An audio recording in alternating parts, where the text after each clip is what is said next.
ॐ यो देव सवितास्माकं धियो धर्मादिगोचराः प्रेरयेत्तस्य यद्भर्गः तद्वरेण्यम् उपास्महे.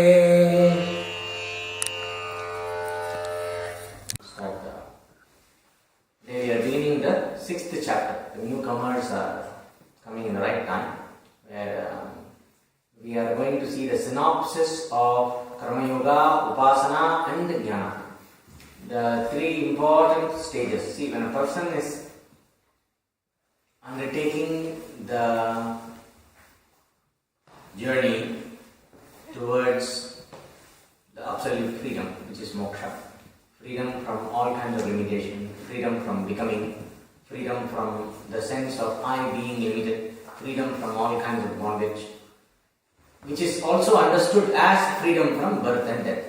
So when a person is undertaking this journey to moksha, attaining moksha, the growth happens in three stages. The first stage is the commitment to dharma. There is a text called Sadhana Panchama, the 5 verses on sadhana. Sadhana means that by which you reach your goal, which is sadhya. If you want to take a movie, I want to make a movie, that is a sadhya. How do you do? I use a camera, sadhana. So sadhana, sadhya, the means and the end, right? So for the end that is to be accomplished, which is moksha, the sadhana, what are the means to accomplish moksha? So now in this process, the whole growth process is crystallized in 5 verses by Shankaracharya. Towards the end of his life, when they asked him, please give us the essence of all your teachings, he gave this 5 verses. Sadhana Panchakam. We already did once in the Vedanta class. So in that he says, Vedo nityam adhiyatam taduditam karmasvanushthiyatam. May you study the Veda regularly and may you do the karma that is given there. So basically, a life of dharma, a life of spiritual discipline, specific traditional spiritual discipline as advised or as directed by the scripture, as directed by the Veda, anything that is directly from the Veda or something that is based on the Veda. So when that way of life is, one goes through that way of life, when a person allows the spiritual vision to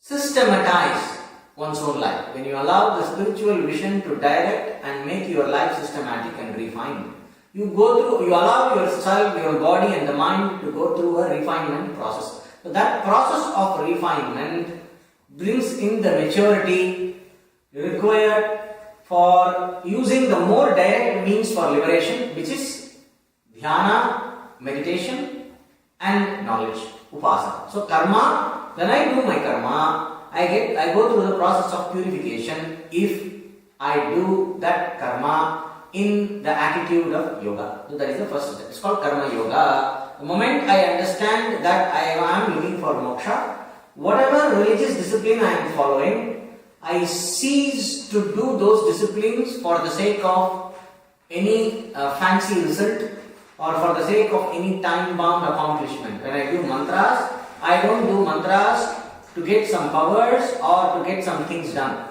I don't do prayers to get my life problem solved. Or I don't do pranayama to get a golden hair and a golden body, for example. So like this, each school of spiritual practice, they have their own fancies. So I don't do yoga or any other practices, spiritual disciplines for the sake of some fancy results that are very relevant or that are very interesting for my ego. Instead of that, I do the process with understanding this is to be done. And I develop dispassion. I understand the pointlessness of time-bound results. I don't do these practices with being very keen on the result, but I I do it as a matter of duty, something that is to be done. This is the first stage where I change my mind. I am basically an active person. I am doing a lot of things. I cannot keep quiet. When I sit for meditation, all my limbs are going in 100 directions. My mind is going in 1000 directions. When I am a person like this, I cannot meditate. I should not meditate. Meditation should be very less. Action must be a lot. And in this action, I must bring in the attitude of yoga. That is called karma yoga, first stage of growth. When I do like this for some time, over a period of time, I will gain the maturity and the dispassion required, which will give me the ability to meditate. So, going through the process of karma yoga, one will get the maturity to have a relaxed attitude in the background, this subconscious background mind. When the mind subconsciously, when I am chasing a lot of desires, when the mind is pushed by a lot of desires and fears and likes and dislikes, the mind cannot concentrate.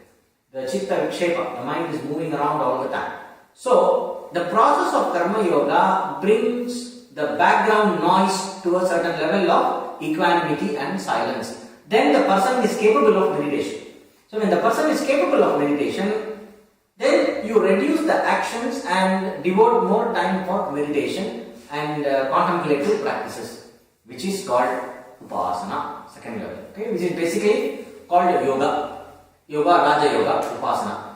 When a person goes through upasana, one is able to develop a very high degree of concentration of the mind, the one-pointedness, etc.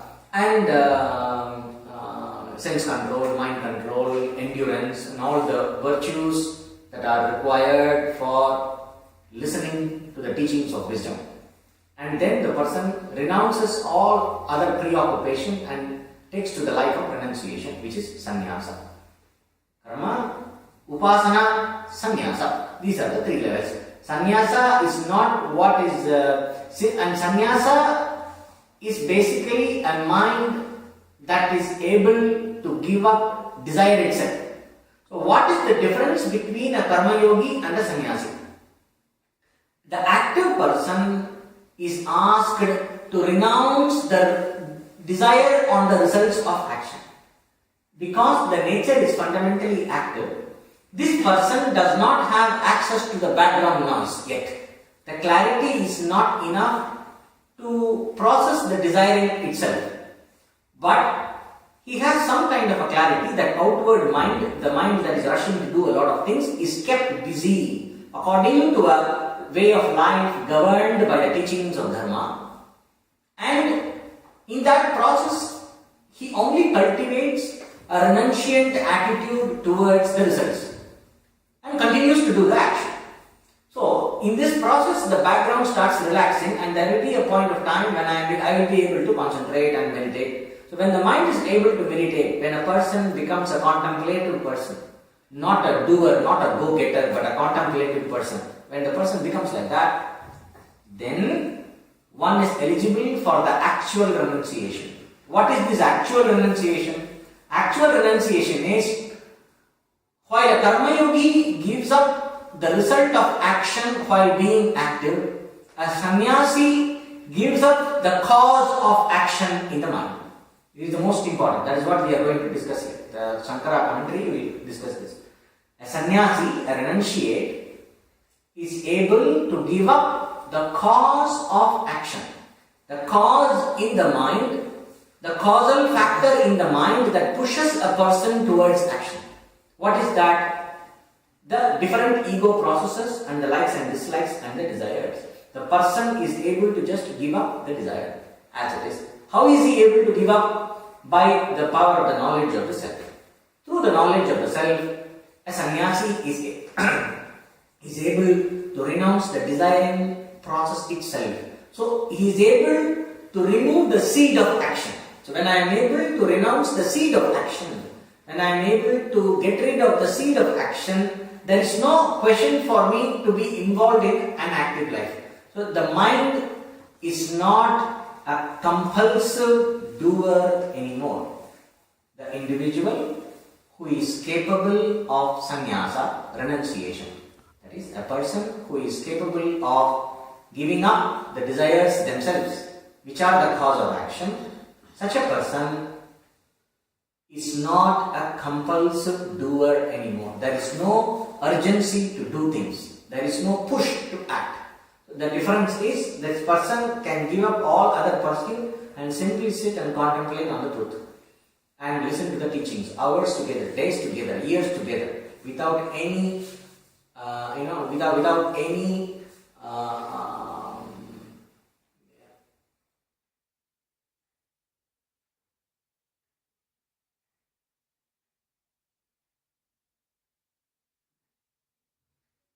disturbance, we cannot say. Without any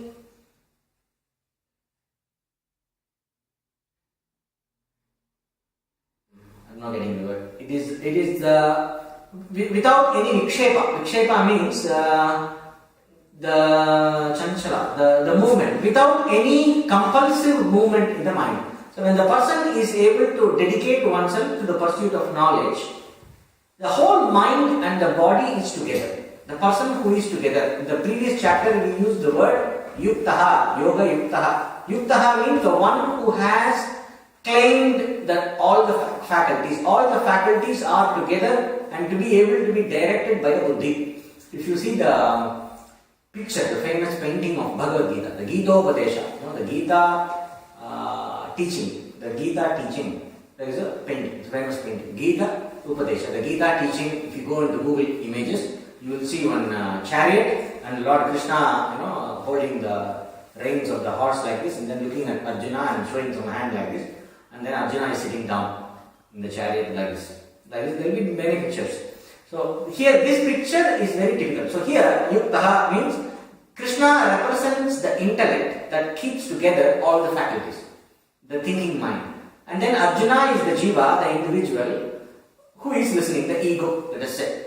So the ego becomes an enlightened ego, or the eye that is shining through the ahankara is enlightened. By the mind that is together, by the buddhi, by the intellect that is able to bring all the faculties together. So this person is a sannyasi. So either you are able to be together so that you are qualified to listen to the teachings on a sustained manner, like you are able to burn your bridges, you have no anxiety towards it, about anything. You have absolutely no this vikshepa only, I'm not getting the word.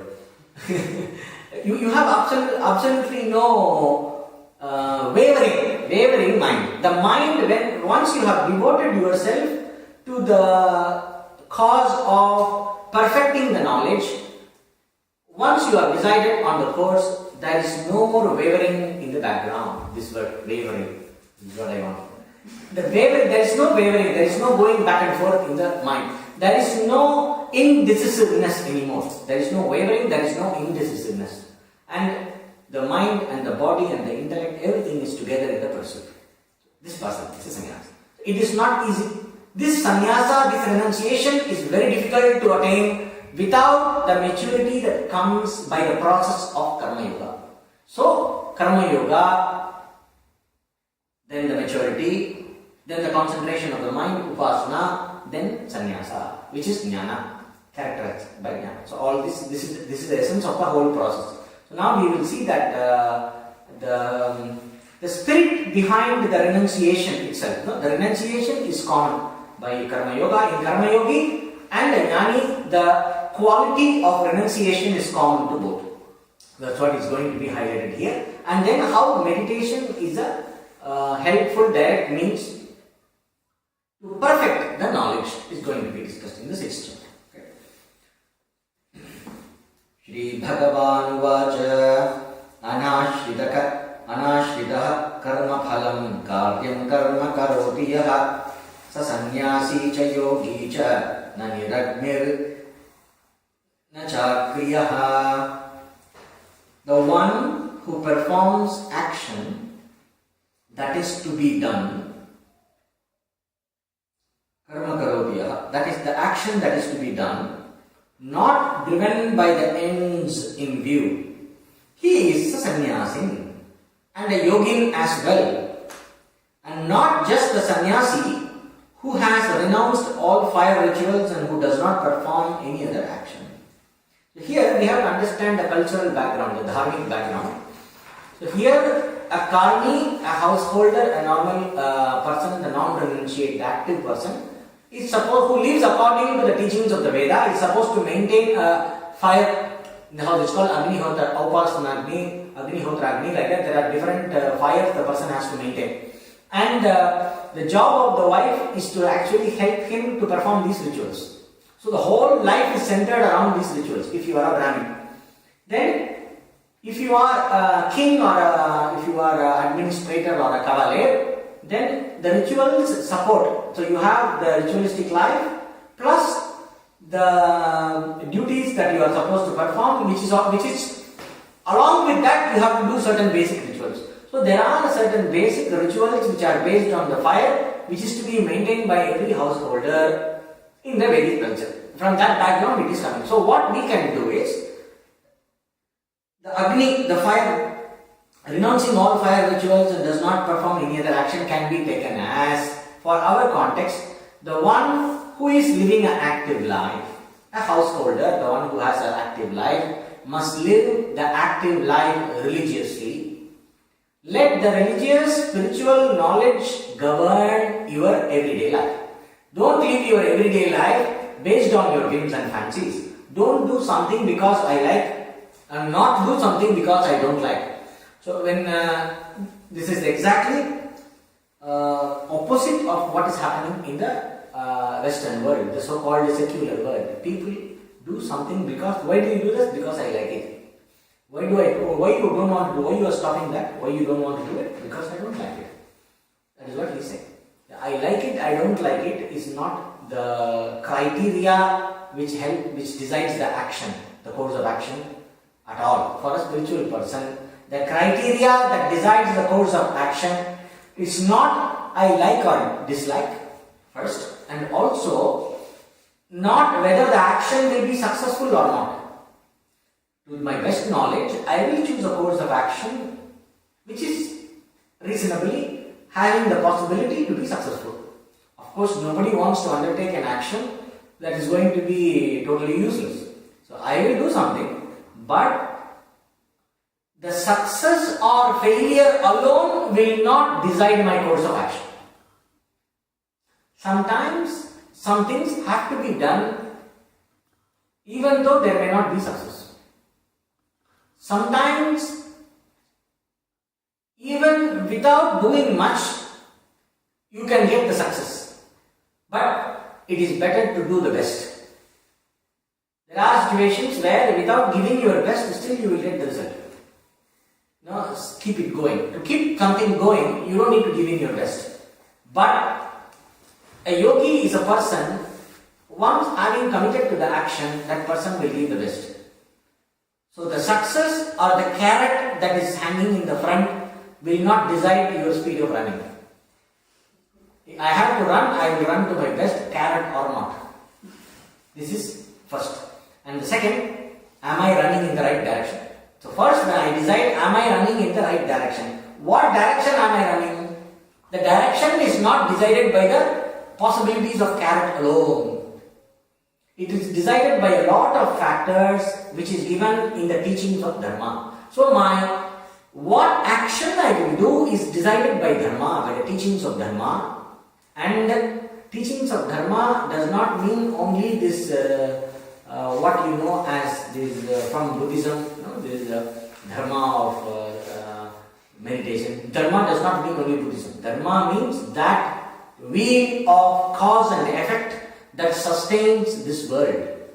The order, the universal order. Any action done respecting the universal order is Dharma, dharmic action. So an action done with sensitivity and knowledge of the universal order. Knowledge of the universal order and sensitivity to and respect to the universal harmony and universal order. With that attitude, I choose the right course of action. And this being the right action, this being my duty, I just do it, and I don't allow the result to decide my motivation. being on the right track itself is the motivation. So that's what it means. So then while I am doing like that, I cultivate a detached attitude, a dispassion, a sense of detachment to the results of action. So this is the Brahman. So such an attitude, one who performs the action that is to be done, not driven by the ends in view, he is a renunciate and is also a yogi. So here he is telling the person who is a yogi is also a renunciate because he is cultivating the attitude of renunciation. And also he is adding a point. That person is not a renunciate simply who has given up all active responsibilities. The person has given up all active responsibilities and taken to a life of a monk. In a predominantly Buddhist culture, this becoming ordained monk is a fashion, or it's a kind of sometimes it is a family obligation. I have 5 sons, so one son should become a monk. It is like your parents wanting during the communist time, they want you to be post-communist time. They want you to be engineer, same like India. You want to be engineer or doctor. Now they will ask a small child, 5-year-old child, what do you want to become? You want to become an engineer or a doctor? There are no other options there. Engineer or doctor. He doesn't think about anything. And there was a small child who said, how do I know? I am not grown up yet. And then this big man shut up. He did not ask anything more. So, this in a culture which is predominantly driven by Buddhism, whether the person is qualified or not, many people end up becoming monks because it is in the air. When a lot of monks walk with the bowl, people get excited here also, in the West also. When you see a lot of Buddhist monks coming and going and big community and all that, when you go, it seems like a very nice life. You wear some dress, go down like this and go with the bowl, walk like a robo, take some food and turn down, sit looking at your nose, 10 hours continuously, day after day. And when you are in a certain relaxed mood, inspired mood, it all looks very nice. After you renounce and go, then comes the good Buddhist monk is supposed to sit and meditate for 10 hours. In half an hour, my knees are paining, my eyes are looking there, I'm scratching here, I'm scratching there. So all this problem will start, and you will see that you are not good to become a monk. Then what you will do? You will, if you are in Thailand, you will chew betel nut and keep spitting around, and then you are called as a rice bag.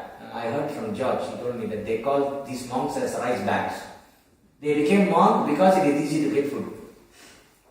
Because in Buddhist countries, the people, for them, the biggest virtue for them practice is to give dharma, to give food and clothes and to take care of the monks. In the Buddhist countries, it's a very big social discipline for the active people, for the lay people.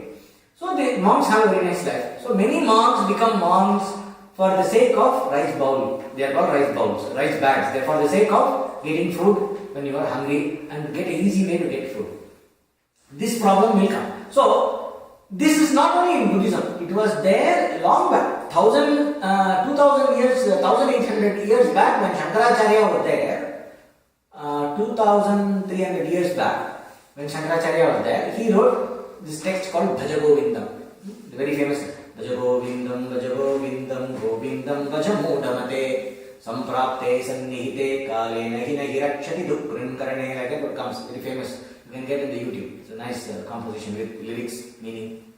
In Bhagavad, he says, Udaranimitam Bhakrita Veshaha. For the sake of the belly, he has put on an attire outside, an attire of a sannyasi. So, a person who becomes a monk without a maturity, required maturity, will only end up becoming a rice bag. So, that act of formal renunciation, giving up your responsibilities, that is not renunciation. Renunciation is in the spirit. It's in the background. You must have a renunciant attitude. That is what it means. So here, another main clarification we have to understand. The Lord is not putting down the renunciate. Some people who are addicted to ritualistic life, there are a lot of people who are addicted to ritualistic religion. They cannot give up. Their whole self-definition comes from the ritualistic religion. So they are very attached to the rituals, they are very attached to the results, they are very attached to the religious sentiment. It's good up to a point, but after a point when you cannot renounce, it becomes a problem. So whatever is attachment, The attachment is for the sake of attachment for the object without the understanding of the use. No? I am using something because it is useful for me. After it has served its purpose, it is like climbing the ladder and going to the first floor. I want to carry the ladder with you because it helped me so much to climb. Leave it there. Who wants to climb can climb with that. Why are you carrying the ladder? You just done a job. It's like wanting to carry the boat after you cross the river. Carry the boat and go.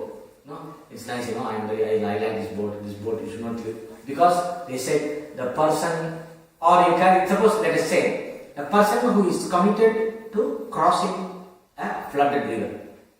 So the coach, the rowing coach says, how do you call this person who is rowing? The slash. The slash, right? No, the person who does it. So this person, the good whislash, the good whislash should never take his hand off the whistler. The whislash should not take his hand away from the whistler.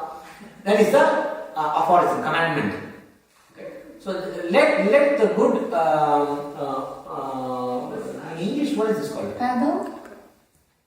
Paddle, exactly. So this good whistler should never remove his hand from the paddle. This is the rule. This is the vow. This is the determination. And then everybody takes this. I will never take my hand from the rudder. What do you call rudder? Paddle, from the paddle. I'm not getting that word. So paddle.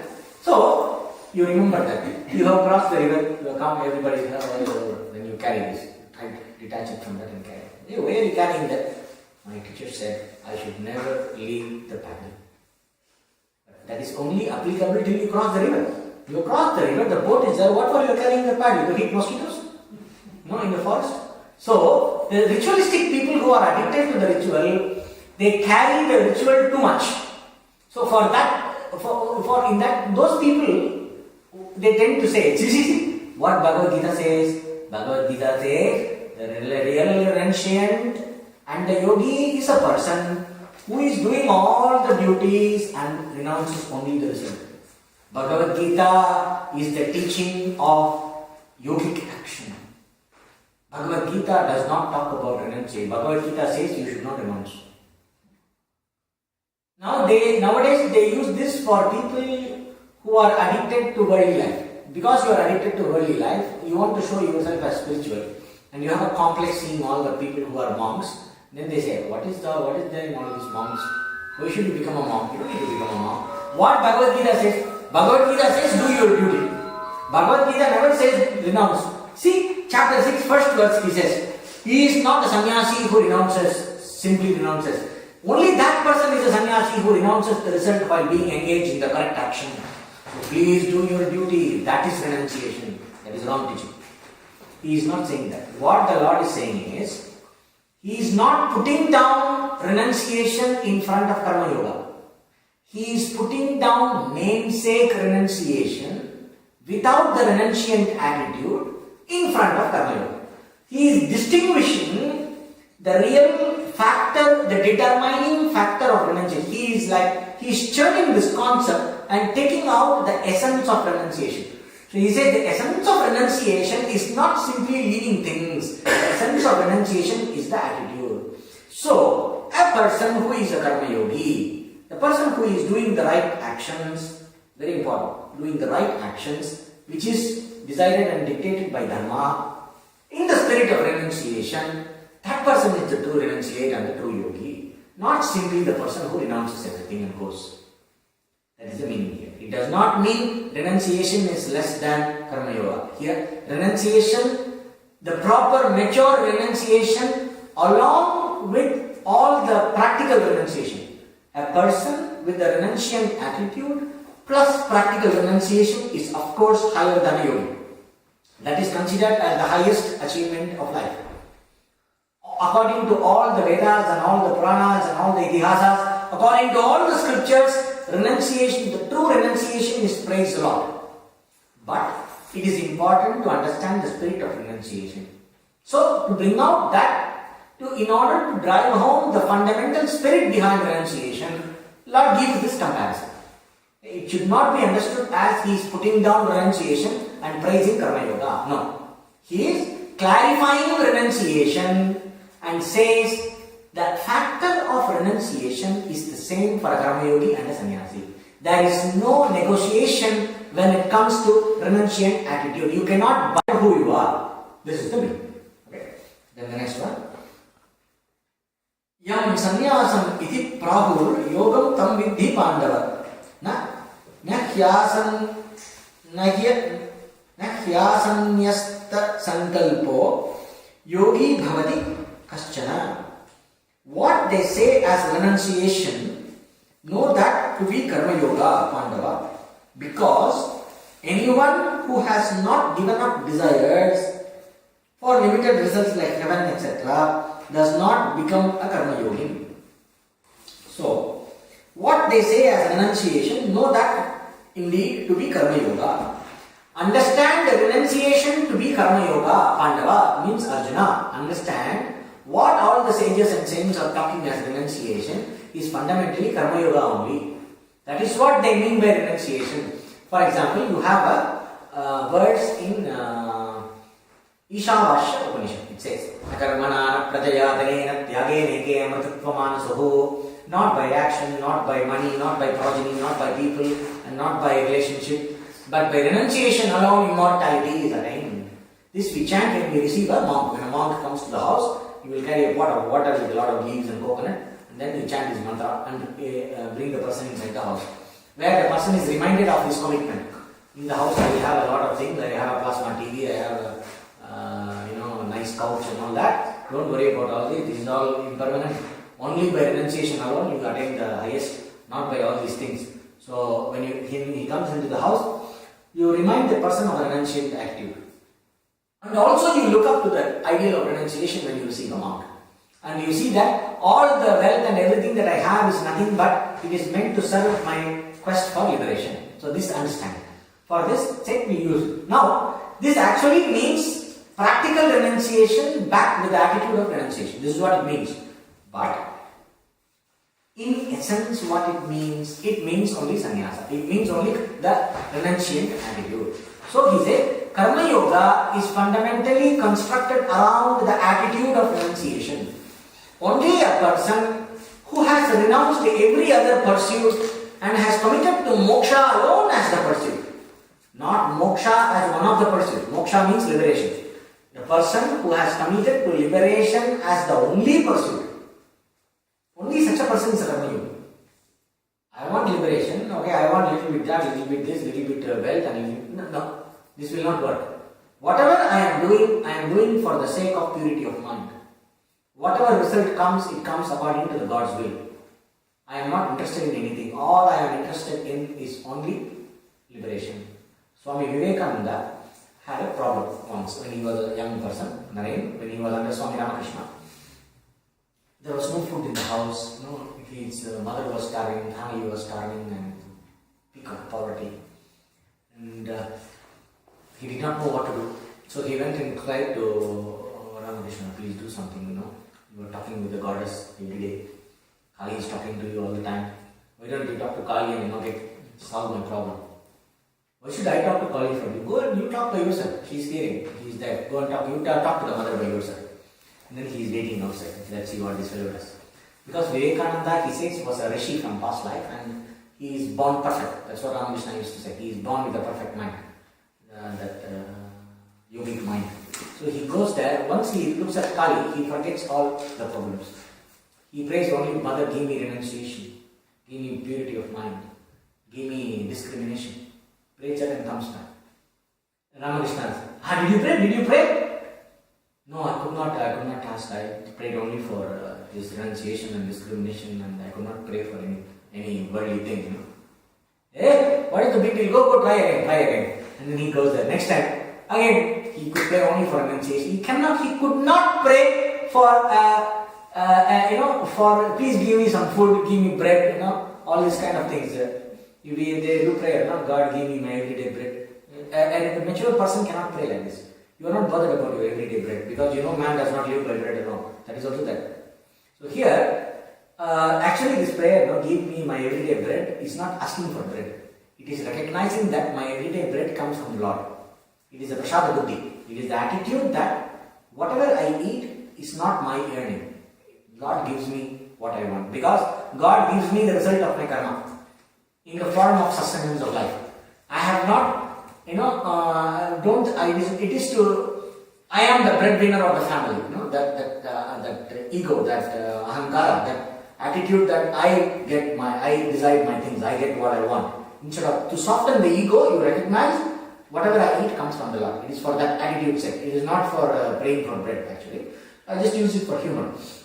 Now, this person, because he has such a high level of maturity, he cannot even think of a worldly desire to even for the sake of prayer. When the whole family is starving without food.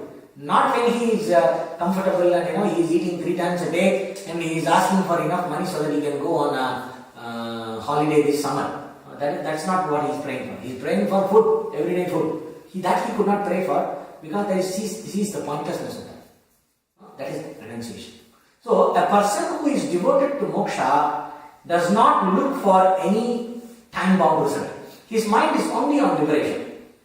And whatever his nature and his situation in life tells him to do, whatever he sees as his duty to the best of his understanding, this person performs the duty with the attitude of doing that duty as an offering to the Lord, without any desire for the result of action. This action is for him, the result is also for him, her, whatever. Okay? So this indeed is renunciation. That's what the Lord said. So Karma Yoga fundamentally being attitude that is developed, it is a context of action. Karma Yoga is the context of action where I nourish this attitude of renunciation. Nourishing the attitude of renunciation in an active context of life. That is Karma Yoga. So Karma Yoga is what? Fundamentally renunciation. So understand renunciation to be actually Karma Yoga.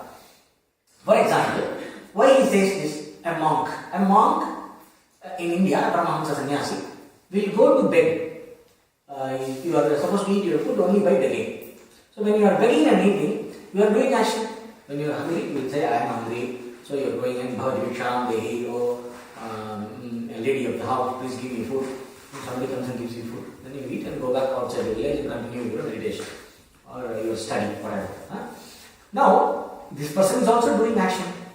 He is doing smarta karma. He is doing the action prescribed by the composed text. He is doing action prescribed by the Dharma text like Manusmriti, etc. You have the rules. A sannyasi is supposed to beg only in 3 houses. A sannyasi is supposed to beg only after the noise of the vessels have subsided in the village. All the noise of the vessels have subsided. There is no more noise in the village. You know that people have eaten food. They are relaxing now. They have, I will get only what is left over. I am not disturbing anybody's life. Only when you know that, you go and ask for food. That is the time when you beg. So all these rules are there. So he begs also according to the rules. So a sannyasi is doing karma. He has not announced karma. So what will happen to his attitude? What will happen to him if he defines himself based on what kind of food he gets that day? I am a good monk. I get good food. There is another monk for whom people come in Mercedes Benz and BMWs, and people come and keep all these big vessels full of fruits and everything, and then they worship him. There's a lot of bhajans going on, a lot of satsang. It's a successful sannyasi there. And then this fellow is there sitting. He has to every day go and beg. One day the person they will give him, oh, we are so lucky to have you for serving you food, and then they give him food. And the other day somebody will say, oh, we don't have anything, why are you coming and disturbing? You are such a well-built man, why can't you work and eat? Why are you lazy bum? You guys are parasites in the society, you get all the scolding. So all this time, he cannot afford to lose his sense of self on the action and the result of action. So if he is going to define himself as a good monk or a bad monk, a successful monk or a failure monk, They talk about monks, even today they talk about, you should settle down. A college graduate says, I should settle down. You can understand. This monk finishes the study and he's out into the field to be, to just live the life according to religion as a mendicant. When they meet, so, okay, Swamiji, you have settled down. You have made your ashram, you have made your disciples, you have this, all the structure. He has settled down. Happily settled down. This kind of talk is there. So why should a sannyasi, there is no settling down for a sannyasi. Only after you ultimately settle down inside, you become a monk. So after becoming a monk, you don't think of settling down like a normal person. So simply by being a monk, you are not going to be free. So there also the karma yoga attitude, because there also action is there. A monk has to teach, the monk has to beg and eat, that basic sustenance for life. If he gets result oriented there, if the renunciant attitude is missing, that person can get bound to this problems of a sannyasi life. Problems or the merits or the fun of the sannyasi life, whatever. If you are a successful sannyasi, you have a lot of fun. Somebody comes and gives you a Mercedes Benz, you go around in Mercedes Benz. You don't need to work for that, nothing. Somebody asks some advice, you just give some advice and give some prasad, some fruits. Somebody will come and give a basket full of fruits. Somebody will come and tell that problem. You take a fruit, don't worry, God will take care, give one fruit. And you sit, life goes on. There are a lot of sannyasis like this. Now you are a successful sannyasi. Then you can get attached to that. And you can get attached to the village that takes care of you well. And you can develop aversion to the village that does not take care of you well. When you are traveling from village to village, that's why you are supposed to stay only for 3 days, 3 nights in one place. You cannot stay for 1 week. This village food is very good. They take care of me, they are very respectful. You go to North India, people will respect you very much. You go to South India, they will say, go, come tomorrow. No, they will not respect you. In Tamil Nadu, nobody respects a monk. You have to get your food only from Ashram. If you go and beg, you will have a hard time. And if you go to some atheist area, there are zones where there is a lot of atheists there. You happen to end up in an atheist house, you will say, you people are parasites for the society. You should work and hard work, and we are all working hard. Just going around begging, you bum, you go get lost. Why don't you do some work? Why don't you clean my garden? I'll give you food. You cannot clean the garden because you are not supposed to undertake any action for the sake of food. Society is supposed to take care of it. That is part of the sannyasi law. So the attitude of this karma yoga is necessary even for a sannyasi. So the renunciant attitude is necessary even for a monk. So understand karma yoga to be sannyasa, which means understand that having the renunciant attitude whenever you are active also, any context that asks you to be an active person, that action must come from renunciant attitude. Let that action be based on a renunciant attitude. That is karma yoga. So fundamentally, renunciation is karma yoga. That is the understanding here.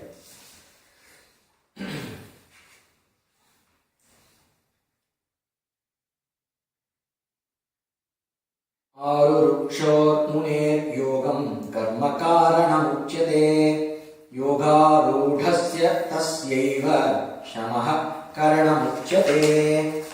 For a discriminating person, for a person endowed with discrimination, wishing to attain the contemplative disposition of yoga,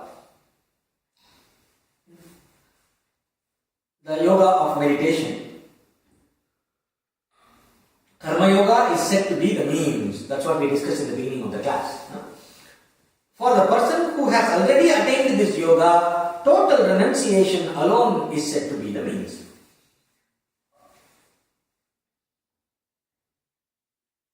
For a person who wants to attain steadiness of the mind, here, the yoga of Dhyana Yoga, the person who wants to attain the fitness of mind required for a meditative life.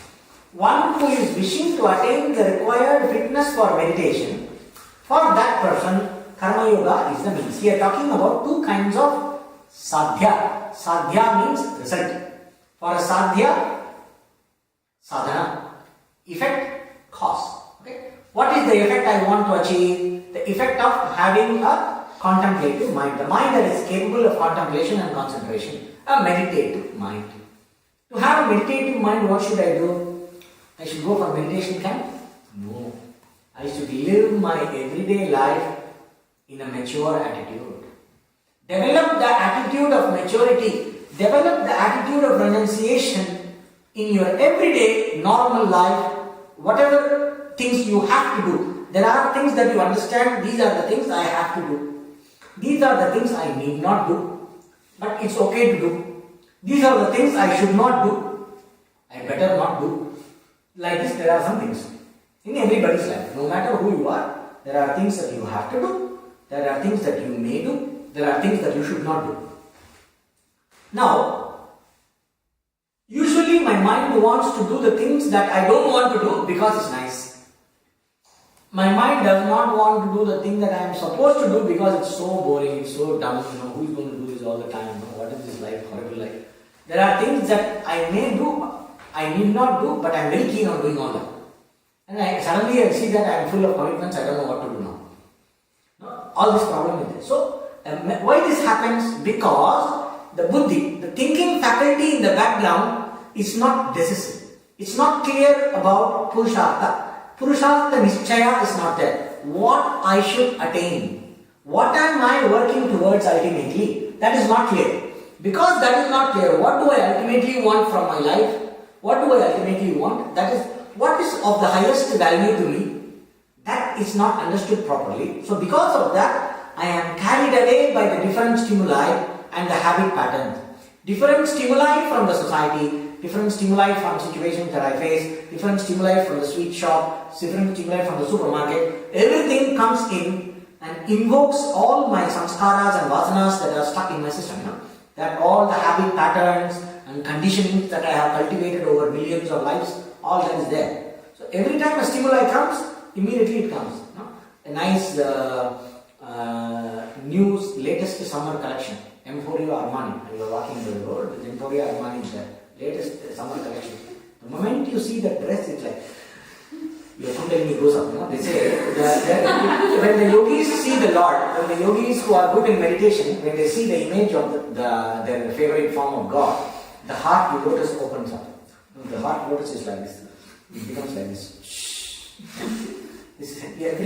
Most of the women, they experience this when they look at the latest summer collection, which is not on sale. Oh, what is this like? Every time I have to buy only what is on sale. When will I have enough money to buy the latest collection? Not what was sold last summer. What is coming for this summer? The latest collection. This spring summer collection I should buy. 2014 summer. Make sure. And it is not on sale. I am able to buy it. Then you feel good. Successful life. I am living a good life. I don't need to buy based on sales. I can buy what I want. Then I can have any holiday. Like this, the list goes on. Now, this is a vasana. When you see the object, the moment you see the object, it invokes a certain pattern of thinking, whether you like it or not. Now the maturity comes, how I keep my course on my higher commitment. If I have committed to something, if I have enough dress to wear, I have enough money to buy the latest dress, I don't buy this, but I buy 3 or 4 normal dresses and give for those who cannot buy. The moment I recognize this vasana, I can use this vasana to refine myself. I can use every situation can be used for our spiritual growth. So an active person recognizes this. A person who wants to be a meditator must understand this process by which stimuli invokes a response. And the response process, stimuli response process must be under my control. At least I should not be under its control. First level. The stimuli response process must not decide my life. My understanding must decide my life. This is first level. In that second level, while I am able to live my life according to the best of my knowledge, not being driven by the stimuli response automatic mechanism machine inside, I also learn how to handle the pressure inside. I don't complain, Once I do the right thing, the mind is background like a machine. It keeps on complaining. It's like a pop-up window. It doesn't stop. When your computer gets a virus, when your firewall is not working, the windows keep popping up. There are some commercial windows. You close them, You really want to close the sight? And again you close. Are you sure you want to close the sight? Again you close. Then they will say, we are giving you a special offer. Are you sure you want to close the site? Why don't you try this offer? It is 1 month free. Again you close, it will give 3 months free. Some sites don't give up, And then finally, after 10 times clicking it, then it closes. Or sometimes you keep ignoring it. Then the pop-up stops and then you close, it closes. Mine is also like this. You have a lot of unnecessary cookies there. Now, every cookie will pop up 10 windows. I'm being very generous. There is not 10 windows. Each cookie pops 1000 windows. We see only 10 windows. So, when this mind is popping up all the windows, there is pressure. I cannot live in peace. I cannot do my everyday stuff in peace. So, what I have to do? I must know how to shut down this noise. First, I must know how to process the cause of this noise. Next, how to stop coming under the influence of this noise. It's called Dhamma. How I can process this cause of the noise in the mind using the right way of thinking and contemplation and the right methods of yoga is Shama. Then what happens? I have a certain background, I have a certain disposition in the background, a kind of a background calmness, a calm and collected mind that is not at the mercy of every stimuli around. So, this is the maturity that is required. This is the maturity required for a person who wants to be a meditator. Simply by sitting in meditation, you may not win that. Sitting in meditation is also required, it's part of the process.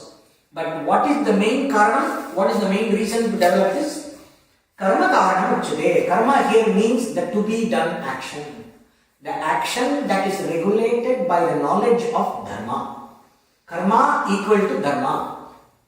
What gives me to get the maturity as a meditator? The maturity required to be a meditator comes from commitment to the right course of action and learning to handle myself, my emotions and my mind while I am committed to the right course of action.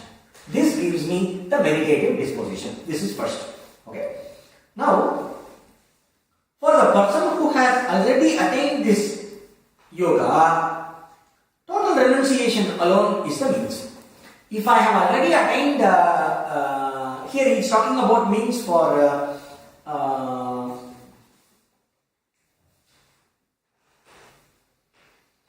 here he is talking about the means to moksha. Okay. What is the means? What is the main commitment? What is the method adopted for liberation? What is the method adopted for inner growth? For a person who is waiting to get the meditative mind, for that person, right action is the method. For a person who has already got the contemplative meditative mind, renunciation is the method. Renunciation could be renunciation in attitude. It can also be complete renunciation. That is the method for liberation. So I have to first see what is my capacity, what is my capability. Do I have a lot of unfulfilled desires? The moment I start meditating, mind comes up with a huge Excel sheet full of agenda. Then karma is the means. I should commit myself to an active life dictated by the spiritual teachings. Not the active life dictated by the how to become successful in 2 months.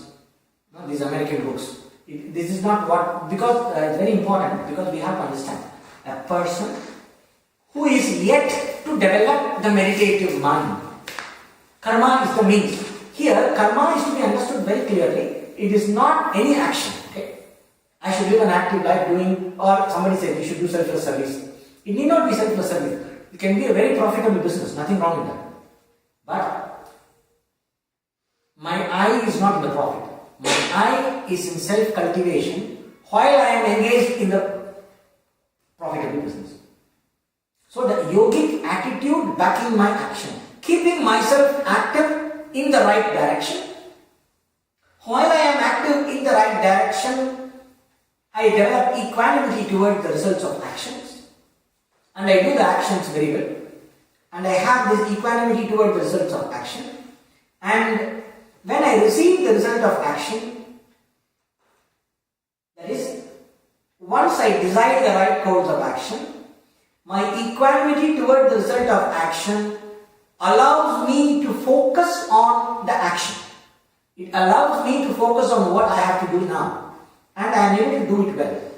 Then, when the result comes, I don't consider myself to be the author of the result. I see that the result comes from the universal harmony, from the universal order, from Ishvara, from God. I receive the result as a prasada. When we do a puja and when we receive the what comes from the altar, it's called prasada. In India, you have different people with names. Ishvara Prasad, Krishna Prasad, Durga Prasad. These are all very different Indian names. So when the child comes, they think the child is the prasadam of God.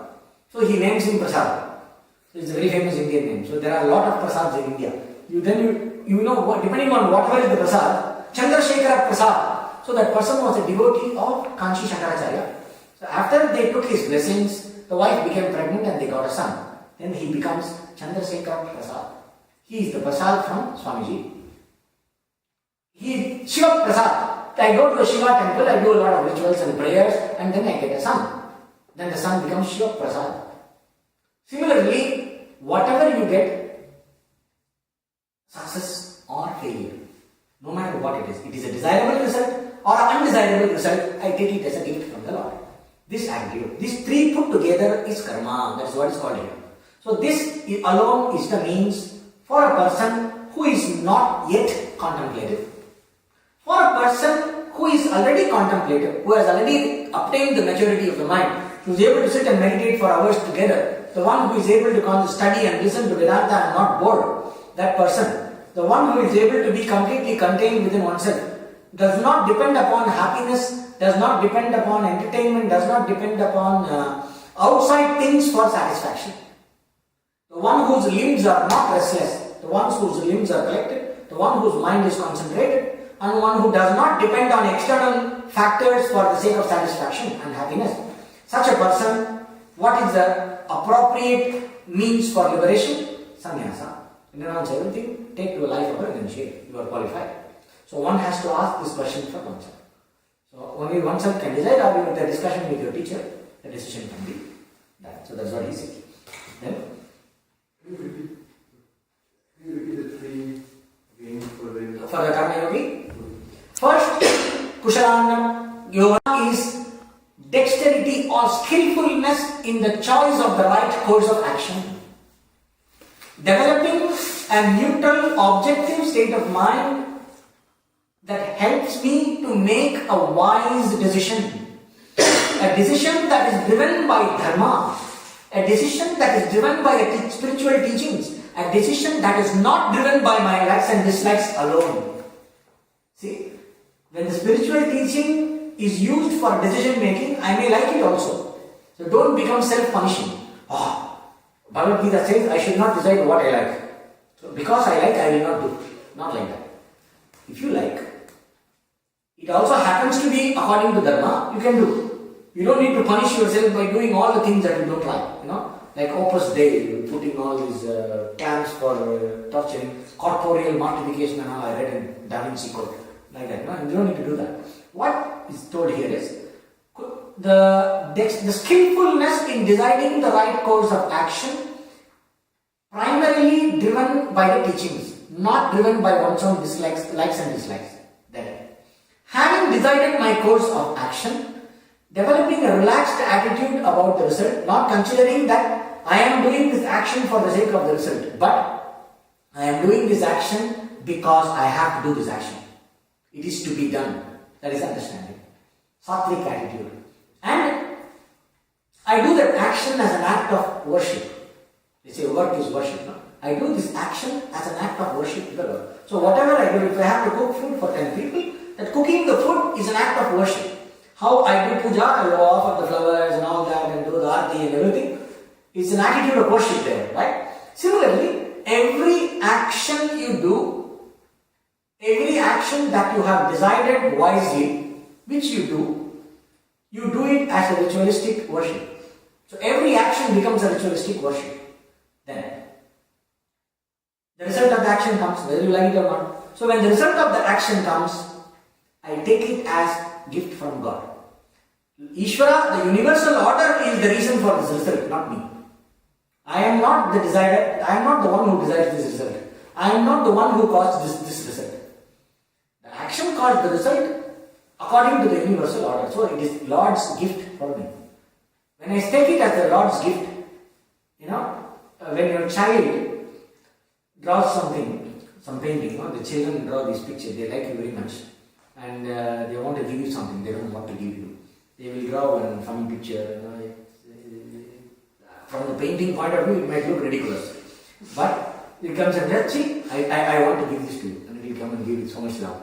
This painting is stupid, but there is attitude there. So what do? You take it with a lot of joy. If the same child gives the same painting when it is 25 years old, then it's a problem. Now, when the child is 5 years old and is giving this funny painting, you can take it. Sometimes the child behaves well, sometimes the child doesn't behave well. So, when the child gives that painting which you would not take from an adult, but you can take from a child. Why? Because of the attitude that backs it. Right? Similarly, when I see that the result that comes is a gift from God, I know God is omniscient. Will God give me a result that is not appropriate for me? So whatever comes, when I take it as a gift from God, I understand that this is the best for me. So the result is not connected to my action. The result is connected to what the universe wants me to receive at this moment of time. This attitude of understanding that I am not the agent that causes the result of actions. And I am not interested in what comes. Whatever comes, it's God's will. I am interested in developing the maturity required for knowledge. This is the only goal. My goal is not in anything. My only goal is moksha, nishkamya karma. Action without desire. This is the karma. So these are the 3 steps. Then the next one. Yadahi nendriyartheshu na karmas swanu shajjate sarva sankalpa sannyasi yoga arudhas tadochyate. When a person has attained, when one is attached neither to sense objects nor to actions, when a person is neither attached to sense objects nor to the actions, then that person is said to be the one who has attained liberation, one who has renounced the cause of all desires. Yada hi na indriyartheshu na karma swanu sajjate. A person is not attached to any object. Indriya artha means that which is of value to a sense faculty. That which is an object of the sense faculty. Looking at nice flowers is an object of my vision. Hearing nice music is the object of my listening. Smelling nice fragrance, you have the best fragrance. What is that? Burberry. You buy some Burberry and then you put this becomes nice fragrance. So every sense faculty looks for a specific for taste baklava. So every sense faculty looks for a specific object. So a person is not interested in the objects of sense gratification. Different objects of the different senses that bring in that pleased experience, that nice. That one is not interested in the sense objects. Why? Because I understand the happiness, it does not come from them. They provide a temporary mental condition for a few seconds where I am not looking for anything. Every object of the sense, when I enjoy an object of sense, in that moment of enjoyment, I tend to think that moment of enjoyment where I don't seek anything. Okay, for a moment I say, I am happy, it's very nice experience. I think that object is the source of this experience. Because of the power of ignorance, I don't understand that the object is not the source of this experience. It is the state of the mind that reflects this quality called happiness when it is not looking for anything. When I analyze my experience of happiness born of objects, when I analyze my different experiences of joy born of enjoying different objects, right from my childhood Barbie doll up to the car that I am going to get tomorrow, all this put together, if I see, every moment of satisfaction had been the same experience. No matter what objects apparently brought it. When I analyze a little bit the world of experiences, I can understand very clearly that happiness is not there in the objects. Happiness is a state of mind which gets invoked every time I enjoy the object that I like. Then, when I understand what is the source of happiness, why should I depend on all these objects for happiness? Because it is putting me into samsara, it is putting me into a life of struggle. I am not free for 1 second. All the time I am chasing this carrot or that carrot. I am a very busy Purele. So when am I going to evolve into a man? Then you start thinking this. Then you are allowing yourself to commit to the life that is directed towards liberation. So you lose interest in the objects. So basically, when a person is accomplished in liberation, when the person understands one's own self to be the source of happiness, that person is liberated. What is the sign of liberation? There will be no attachment to sense objects. That does not mean you hate things. You don't brand anything as sinful. You are not interested, you are not attached. If it comes, good. If it doesn't come, better. That is called you are not attached. This is a famous statement from my teacher. All the time he will say, if it comes, good. If it doesn't come, better. No. If it doesn't come, not good. That is an attached person. If it comes, very bad. If it doesn't come, good.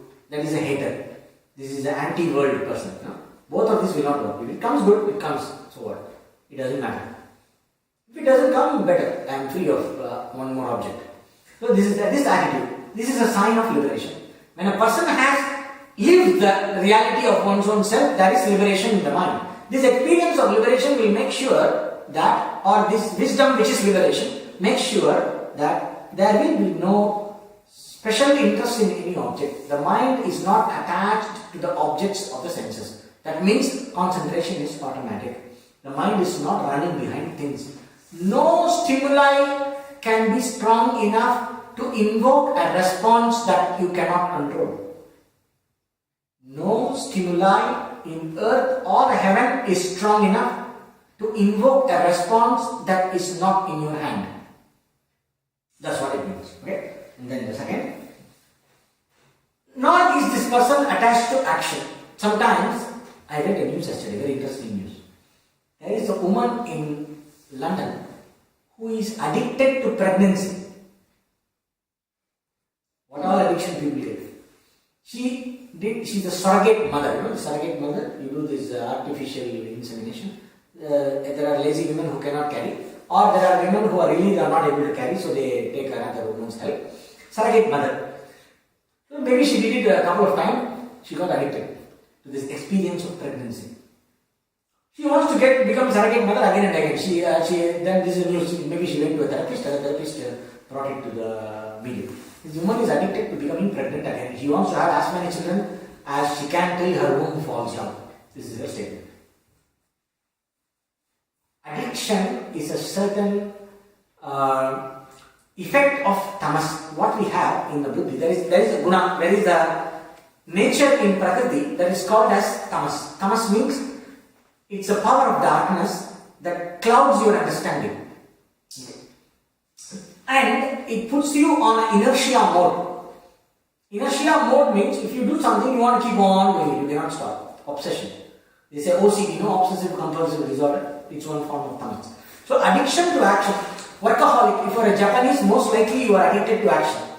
They want to keep on doing something. If they are not doing anything, then they feel meaningless. You see this problem with many retired people. After they get retired, they have been very busy all their life. After they get retirement, I can relax, I have to be busy. Oh my God, I have nothing to do. I'm so restless. I have to be busy doing something. Otherwise, I will go mad. They say this. We have seen people like this. So this is called addiction to action. It comes from a certain kind of tamas driving the energy called rajas. The person gets addicted to action because a person cannot face oneself while being alone. This problem will not be there. This person who is liberated is neither the person attached to the objects of senses, nor is the person attached to to actions. Also, here means the person is not bothered about a sense of a restlessness that comes from a basic inadequacy. Addiction to action here means attachment to action, means attachment to the results of action. Because I am not attached to any attainment, I am not attached to any action that causes any attainment. Unless I am a desiring person, see, unless I am a desiring person, I cannot be an active person. Okay. Either the desire belongs to you or it belongs to the society. There are a lot of people who want to save the society. So who want to save the society, their desire is sublimate to the society's desire. So they own up others' desire on themselves and then they act. So fundamentally, without a desire, it is not possible to act. So, bhokta, the enjoyer, invokes the doer. So a person is not addicted or attached to action, means the person is not attached to any compulsive action that he sees as absolutely essential because the person has to achieve some result. I have to do this, I have to do that, I have to do that. Why? Because I want this, I want this, I want that. That will not be that. That's what it means here. So that does not mean the person will not be active. The person may be active, may not be active. A person who is not attached to action, what does it mean? See, when a person is not attached to the objects of the senses, it means it comes good, it doesn't come better. Now, a person is not attached to action. What does it mean? If I have to do, no problem. If I don't have to do, no problem. I am not waiting to do anything. I am absolutely comfortable sitting like this, doing nothing. Absolutely comfortable doing nothing till the body drops. I have nothing to do. No? Even if that means that I will not be able to survive, it's okay. This is the mind that is not attached to action, means the mind that is capable of renunciation. The mind that is capable of renouncing all commitments, and the mind that is capable of taking any number of commitments required if it is required for selfless purpose and if it is required for the moment. If the moment demands that an action is required, the mind does not see any problem in doing any number of actions. You see Krishna, what all he did? He found a girlfriend for Arjuna. He ran the chariot in the middle of the war. He tried to do some diplomacy between the good guys and the bad guys. All the time busy. When there is a problem, he makes an intervention. And he taught, in the middle of all this nonsense, he taught this fellow Bhagavad Gita. Now, all continuously busy. And he doesn't have to do anything. So when there is nothing to do, he is in Vaikuntha, sleeping in the snake bed, Lakshmi massaging the feet. This is the picture of, when we see in Indian movies, Lord Vishnu. Lord Vishnu is there in the ocean of milk. There is a 1,000-headed snake in the ocean of milk, and Lord Vishnu is lounging on top of the snake. And his consort Lakshmi is pressing his feet. This is the standard scene in the Indian movies, Lord Vishnu, Vaikuntha Darshanam. You go to these YouTube, you will see some videos. There are a lot of golden doors with the tang, tang, tang, with a lot of music. Each door will open. After 7 doors or 8 doors, the Lord is sleeping in the ocean of milk. Lakshmi massaging the feet, doing nothing, chilling out. So the highest, best chilling out is Lord. But when he comes down as avatar, some things to be done, busy 24 hours. Both are not a problem. So Krishna says, take me as an example. See, I am busy all the time promoting the welfare of the world. Still, no action binds me, I do nothing. That's what it means. The person is not attached to action, means he is not waiting to do some action. But when the situation demands action, the person does not hesitate to do the action. And while doing the action, does not get attached to the process of action, does not get a self-definition from the action, and while the person is engaged in action, does not consider oneself as the doer of the action. Guna YOGESHVAR. The qualities act on qualities. Prakriti acts on Prakriti. I do nothing. I am only the witness. This is understanding. With discrimination, there is no sense of doership when action is to be done. So this person is liberated. We will finish with this verse, a very important verse. After showing the growth process, karma, concentration and moksha, sannyasa, and bringing out the spirit of renunciation, which is common to both karma yoga and sannyasa, and telling that karma yoga in essence is sannyasa and sannyasa in essence is only karma yoga. When bringing that, Ramana Maharshi used to say, a jnani, an enlightened person is an automatic, he is naturally a karma yogi. So, after bringing out, he is giving you the platform for growth. The Lord is giving you the platform for growth. Uddhare atmanatmanam, natmanam avasadhaye, atmaiva hyatmano bandhur atmaiva tripuratmanaha. Uddhare atmanatmanam, may one lift oneself by oneself. Natmanam avasadaye, may one not destroy oneself. Atmaiva hyatmano bandhu, for the self alone is one's benefactor, the friend. And Atmaiva Ripuratmanaha, self alone is one's enemy. Here the self here does not mean absolute self. The self is the friend, the supreme consciousness shining in the heart which is your best friend. No. Here it means you are the individual, you are your own friend, you are your own enemy. So please be your own friend and uplift yourself by your own self. Uplift yourself by your own self means what? And what is the here means uplifting myself with the right way of thinking and action, by the right kind of commitment, being devoted to my own welfare, because action has a choice. I can be my friend or I can be my enemy. Karma Purusha Tantram. The action rests on the individual. I can do the right action, I can do the wrong action, or I need not do anything. So in a given moment I have to understand what is most beneficial for me. May you not become busy doing things that are destructive for yourself, no matter what is the reason. Even if God wants you to destroy yourself, you don't have to destroy yourself. No? So how do I understand what is good for me? This is a big problem. This understanding of what is good for me comes from Shastra, comes from the teachings. When I am devoted to the process of study and listening from a qualified teacher, and when I study the scriptures properly, I will understand the universal values, basic to begin with. So, I begin my journey by committing myself to living according to the universal values because that is beneficial for me.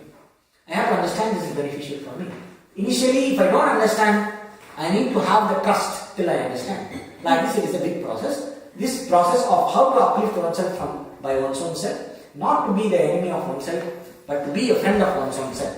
This we will see elaborately in the next class. Om Swasti Prajabhya Paripalayantam Nyayena Margena Mahim Mahishah Go Brahmanibhya Shubhamastu Nityam Loka Samasta Sukhino Bhavantu Kale Varshatu Parjanyaha Prithvi Sasya Shalini Yeshoyam Kshoparahitah Brahmana Santu Nirbhayah Om Sarvesham Swastir Bhavatu Sarvesham Shantir Bhavatu Sarvesham Purnam Bhavatu Sarvesham Mangalam Bhavatu Sarve Bhavantu Sukhinah Sarve Santu Niramaya Sarve Bhadrani Pashyantu Ma Kaschit Dukkha Bhavet Om Asato Ma Satgamaya Tamaso Ma Jyotirgamaya Mrityorma Mritam Gamaya Om Asato Ma Satgamaya Tamaso Ma Jyotirgamaya Mrityorma Mritam Gamaya Om Asato Ma Satgamaya Tamaso Ma Jyotirgamaya Mrityorma Mritam Gamaya